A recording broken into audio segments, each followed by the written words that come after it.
The Elves and the Shoemaker by the Brothers Grimm. A shoemaker, by no fault of his own, had become so poor that at least he had nothing left but leather for one pair of shoes. So in the evening, he cut out the shoes which he wished to begin to make the next morning. And as he had a good conscience, he lay down quietly in his bed, commended himself to God, and fell asleep. In the morning, after he had said his prayers and was just going to sit down to work, the two shoes stood quite finished on his table.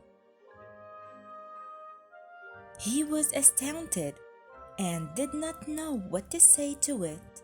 He took the shoes in his hands to observe them closer, and they were neatly made, that there was not one bad stitch in them, just as if they were intended as a masterpiece.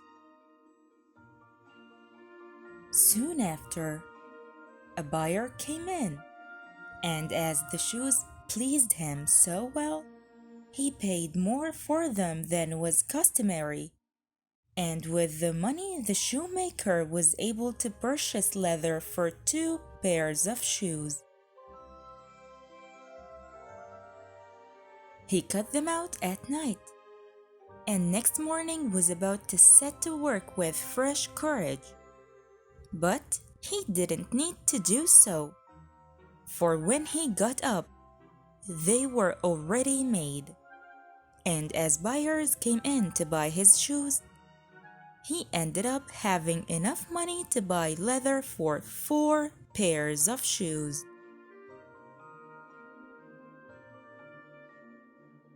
The following morning, too, he found the 4 pairs made, and so it went on constantly. What he cut out in the evening was finished by the morning, so that he soon had his honest independence again, and at last became a wealthy man.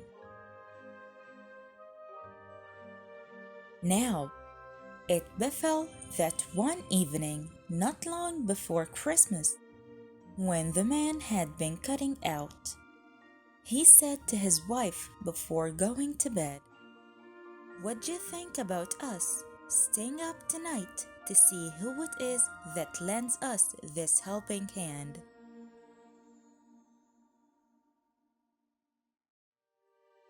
The woman liked the idea and lighted a candle, and then they hid themselves in a corner of the room, behind some clothes which were hanging up there, and watched.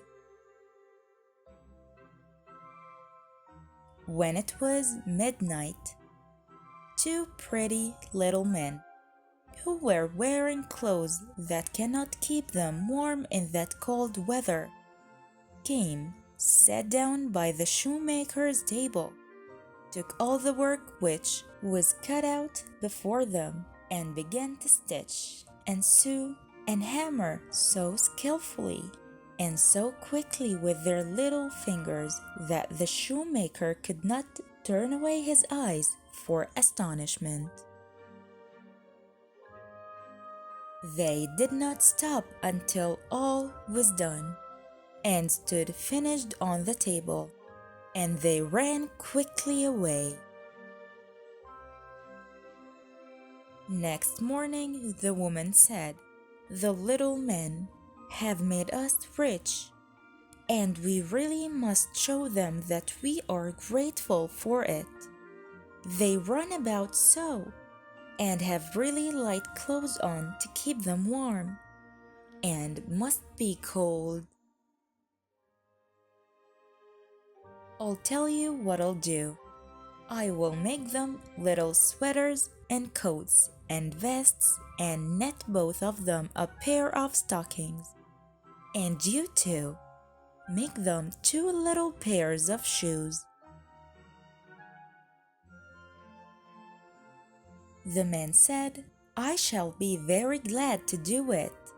And one night, when everything was ready, they laid their presents all together on the table instead of the cutout work, and then concealed themselves to see how the little men would behave.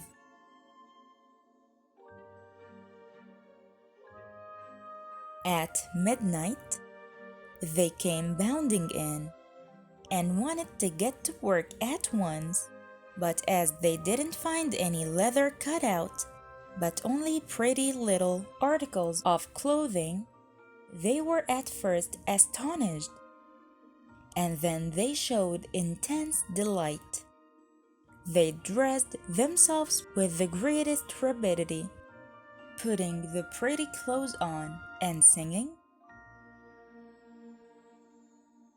"Now we are boys so fine to see, why should we longer cobblers be?" Then they danced and skipped and leapt over chairs and benches. At last they danced out of doors. From that time forth they came no more.